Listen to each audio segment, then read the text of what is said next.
and welcome, beautiful woman of Gaia. I hope that you can see me and hear me. Today, my challenge is a little bit of technology. Let's just see. I'm just going to check here whether I'm actually live to see whether you can hear me or see me. Okay, great. Thank you so much, Monique. Okay.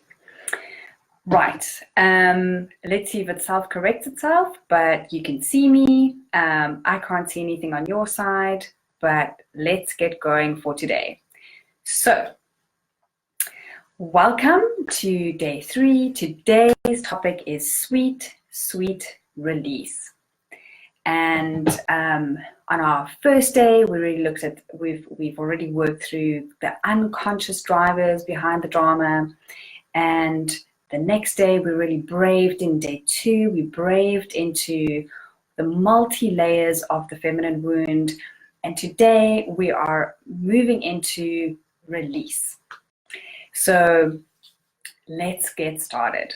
So the first thing that we need to remember about drama is that drama doesn't just find you and pull you onto the stage unwillingly.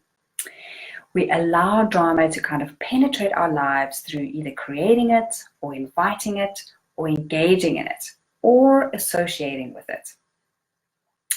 So before we start with our one-part psychology of the day, and tomorrow I'll probably have another story about the technology that is giving me another beautiful challenge to not step into any drama. Yesterday, I prepared for the day and I was ready and I had done my meditation and I'd grounded myself and I was in my body, said some prayers and I was ready to go live. And then my internet provider sent me a message to say, listen, having some problems, we're going offline at the exact time. Now, in that moment, I could have made a choice. I could have totally gotten sucked into the drama.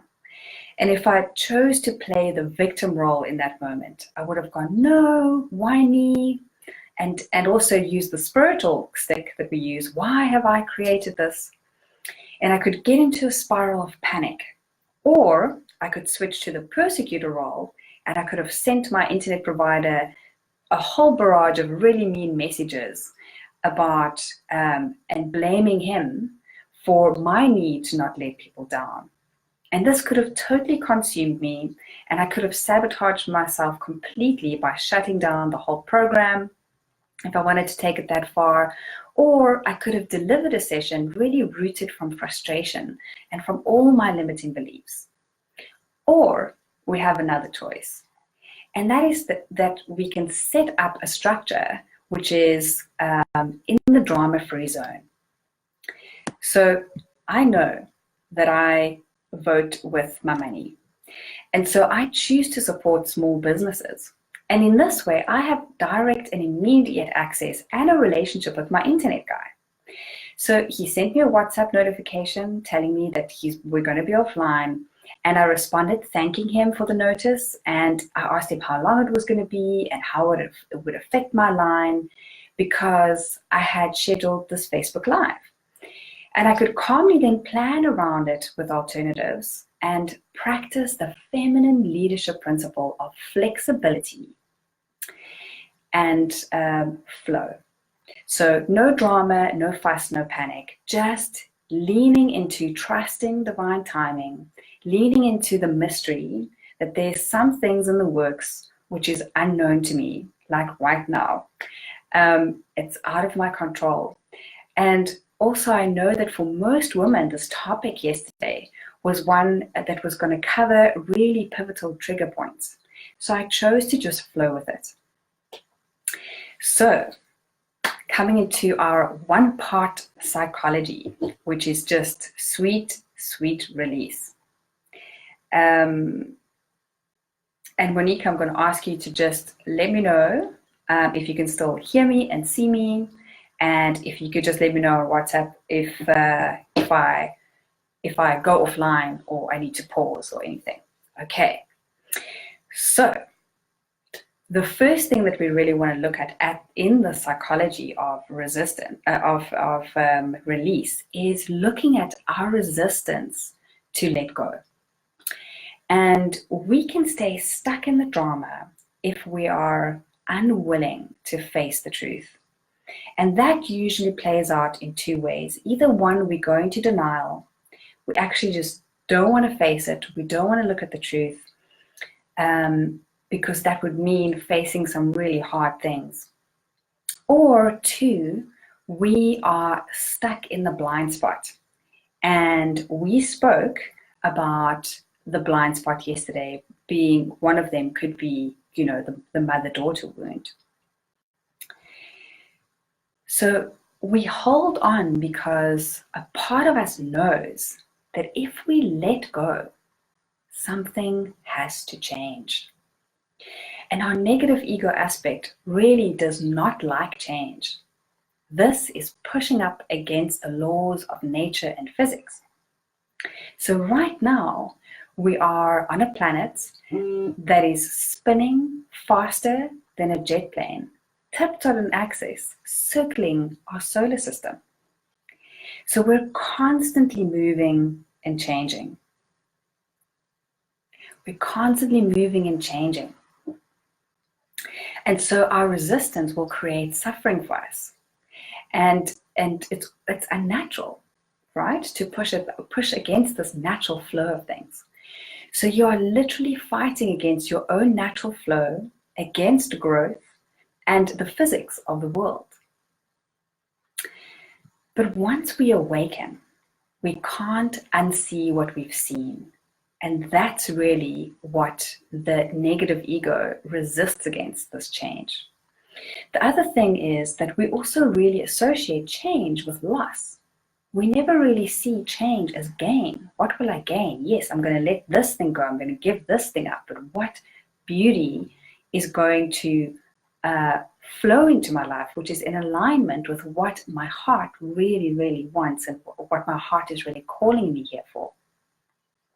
So let's look at the victim and what the victim holds onto in her resistance to let go. So the victim holds on to staying stuck in blame.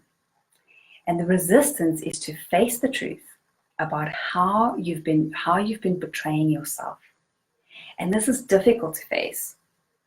When we do let go of the resentment and the righteous anger, we may be wrong, or we will have to change something. And often we hold on to anger and we don't forgive because we're stuck in that righteousness, and we think that righteous anger protects us. And that it means, if we let that go, it means that it condones really bad behavior. And the opposite is really true. And here I really love that beautiful saying from the Buddha that says, holding on to anger is like drinking poison and expecting the other person to die. Let's look at the rescuer and how the rescuer resists letting go. So the rescuer is holding on to that need to be needed. And if they don't rescue, where will their value come from? If they don't people please, how will they safeguard not being rejected? And I often hear rescuers saying this: if only that person could take my advice, or if only this person could see that, or if only that person could do this, or if only they could change this belief or that behavior, then things will come right. Then they'll be happier. Then we'll be in a good place. But if we choose to place our lives on pause until somebody else changes, we may wait forever.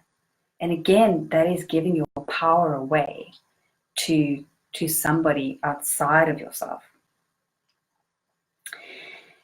The next one is the persecutor. Let's look at the persecutor. And the persecutor is what the persecutor holds onto in resistance of letting go. And that is holding onto righteousness. Who will they be if they are not right all the time? What will change if they let go of the banked resentment? And just here for a moment on banked resentment, that is the number one killer of intimacy and relationships.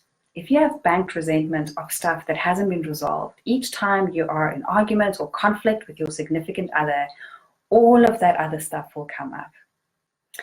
And you're holding it and storing it in your body, and this has true costs of how this resentment will play out in your health. And we can feed off the persecutor. If we're in that persecutor role, you can almost feed off that energy as a driver, because you can get what you want through bullying. Although this is not long-lived, because it will catch up with you. And like I just said, it'll catch up through health and through the body. When we have one awakening, it almost is like a domino effect, because we have one awakening and that leads to the next awakening. You start seeing the interconnection of everything and how that all plays out in your life. So I wanted to quickly just share that domino effect of awakening for me, and my resistance to let go through a personal experience. And I shared this in my blog post where I spoke about how my life changed when I decided to detox my life from drama. So many years ago, I dated the poster boy for narcissism. And when I identified that I was engaged and entangled in this drama, this roller coaster, toxic relationship. And what was happening was each time we were in conflict, I would go to my mother and tell her about it. And when I realized that I actually was setting her up to be the rescuer, because that's the way I was allowing her to nurture me, because she would cook me my favorite food, she would listen to me. If times were good, I wouldn't get that attention from her. When I realized this is what I was doing, and when I moved past the shame of really just owning that behavior, that's when I could let it all go. So when I realized I was engaging in this, and I also realized, the next thing that I realized was, oh, wow, I'm actually in a codependent relationship with my mother. Then I could heal that and let that go. The next awakening came for me, the next domino effect in this came when I was in a healthy relationship after that. And I realized that a part of me was still completely addicted to the white knuckle roller coaster life of the highs and lows. And I was missing this. I was totally missing this. I also realized that when I was in that abusive relationship, is that the way that I coped with that toxic relationship was through spiritual bypass or emotional bypass. So I was floating in bliss realms and being completely out there with the angels, because I was avoiding dealing with all of the core wounds. So I really had to do the inner work so I could heal the part of me that was addicted to the drama. And I had to re-educate her to really understand what true joy was, and that it was safe to dive into the depths of pain, and that she could do the hard stuff, and she would survive, and she would thrive through it, and she would emerge empowered and wiser for it. So our next part, so that is the part of you that is resisting and wanting to hold on for all of those reasons of resisting letting go. The next part that we're moving into now is the part of courage. And now I want to talk about the other part of you. There's also another part of you, and that part of you wants out of the cage. This is the part of you that has brought you here and right now. Choose her. Choose her to lead you, because she has the blueprint. She trusts the unfolding of the mystery. She wants to be brave with her life, and she leans into courage effortlessly. So in this part of courage, how we move through resistance is really to step into accountability. And in my Drama Detox ebook, in the chapter called Sovereign Living, we'll be diving into more of sovereign living in day 5. But for now, I just wanted to share what accountability really means. And accountability is our liberator. So We can only change that which we acknowledge. Taking accountability means owning your behavior, full stop. The second we start explaining and justifying, we've reverted right back into denial. And this is a powerful act. There's this powerful act of just vulnerably saying, yes, I did this, I'm really sorry, and I'm going to correct this behavior. So in this one acknowledgement, what you're doing is you're cultivating trust, you're earning self-respect, and you're teaching loved ones that you're reliable and that you're living in integrity. And it takes one moment of discouragement, and this yields a lifetime of true connection. So this experience of stepping into accountability can be deeply healing, empowering, and expand our sense of self-awareness. And this process of personal growth requires a reasonable amount of time in self-reflection, contemplation, and the courage to really just face the cold, harsh truth. Our behavior is what reflects our heart's truth, not the words we write or speak or our Instagram highlight reels.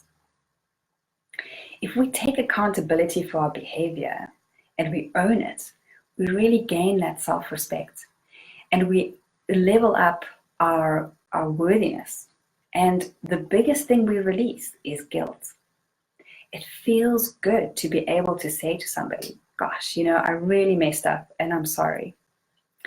It releases so many negative patterns and critical parent thinking patterns and paradigms that you have. Also, I just wanted to share the flip side of that accountability as well. If we apologize for something that we're not really sorry for, if we stood for the truth in that moment and we apologize to keep the peace, we lose self-respect and we add another layer of resentment. So in my Healthy Boundaries Masterclass, we identify what is our responsibility and what is not our responsibility. And women really have been conditioned to take responsibility for the feelings and emotions and actions of others. And the truth is that you are only responsible for your own. We are responsible for communicating clearly, to give feedback, and to have the hard conversations, to deliver the truth with love, compassion, and service. And the truth is that while you're staying stuck in resistance of letting go, you're not serving anyone. You're not serving yourself. You're not serving your highest truth. You're not serving all of the people you want to be in connection and in a thriving relationship with. Happiness is an inside job. It truly is an inside job. So this brings us to our next part, which is the magic part. And yesterday, I asked you to make a list of anything that you're holding on to, any feminine wounding, anything that you are ready and willing to let go of. And so ceremony and ritual has been part of our existence for a very long time. And so I would encourage you to do this in whichever way feels right and true for you. Intention is quite powerful. And when we direct our focus, our full focus, if we direct all of our awareness and attention and energy in one direction, it unfolds and things magically start to happen. And we don't need to know how. We're just responsible for choosing the focus point for ourselves.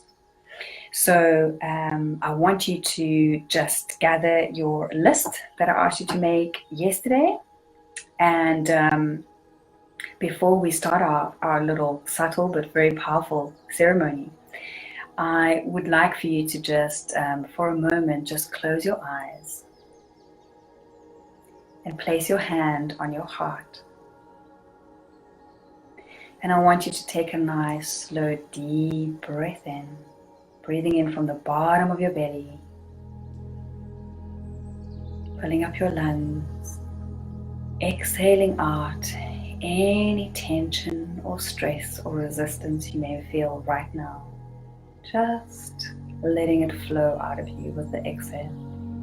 Another nice, slow, deep breath in, breathing in from the bottom of the belly.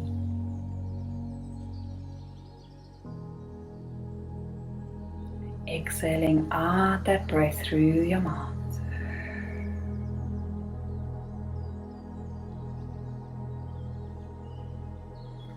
And one more deep breath in, breathing in relaxation, breathing in, becoming fully present in your beautiful body temple.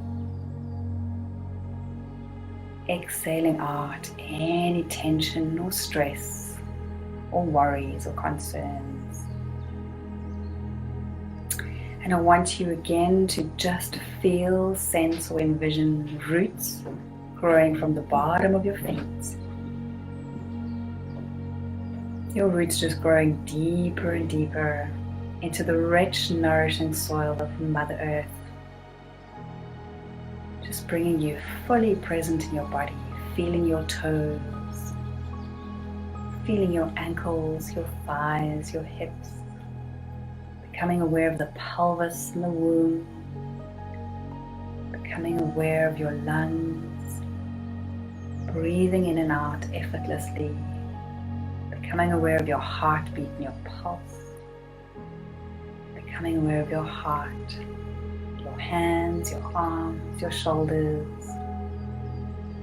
becoming aware of your head balancing on your neck, becoming aware of your spine supporting your entire body. And I want you to just imagine, envision, sense or feel a stream of divine, luminous source light that you draw from source.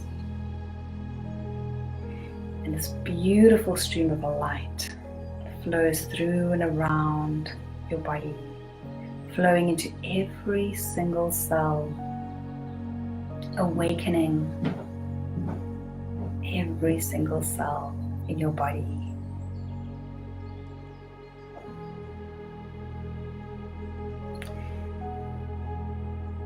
And now, with this full presence, I want you to just call forward the part that has brought you here, the part of you that is whole, healed, and complete, the part of you that is ready and willing to let go of whatever you need to let go of that no longer serves you.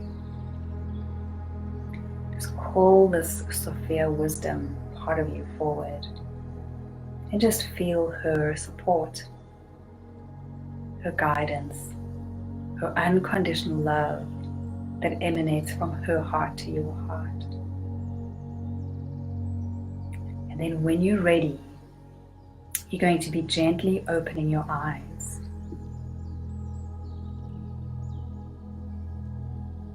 And now what I'd like you to do is just open your piece of paper that you've written. And I want you to, in this full presence, reread what is on your list. And as you read one thing, there may be a theme of things. I want you to just think of each thing in terms of, I let go of resentment because I choose peace, because I choose love, because I choose forgiveness, because I choose health, because I choose freedom, because I choose empowerment, because I choose resolution for myself, or because I choose self-worth. So I want you to just take a moment and just read through each release, knowing that you're letting go of one thing and you're choosing something else.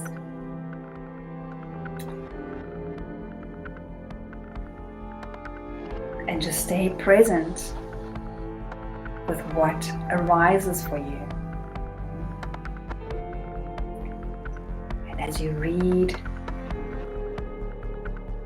through each release, I'm just going to light my candle.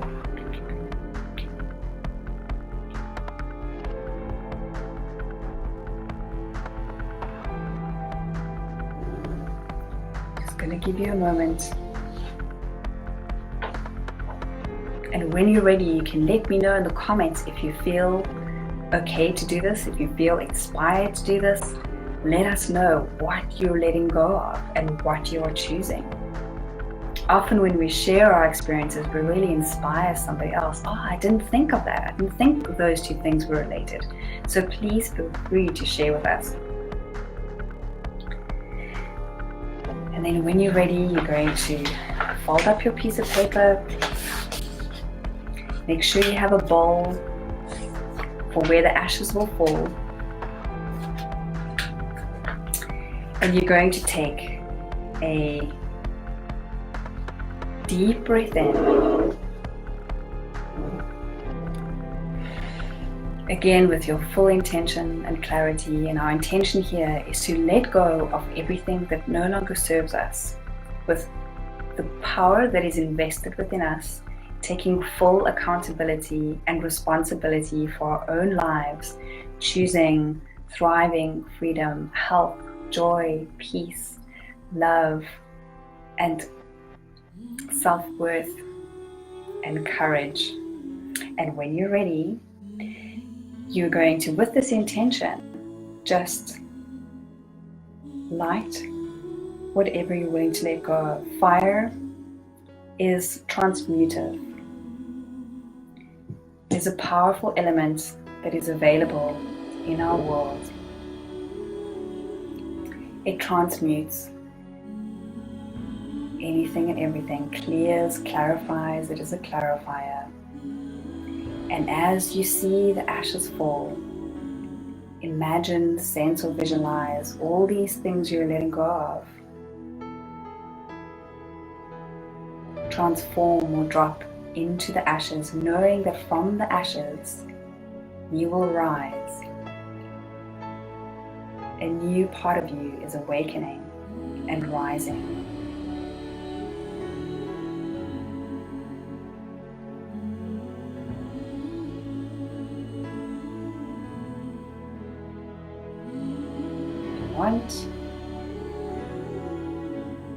Let go of the other corner. You could also build a huge fire and let it go into the flames, releasing it all into the flames. And so it is.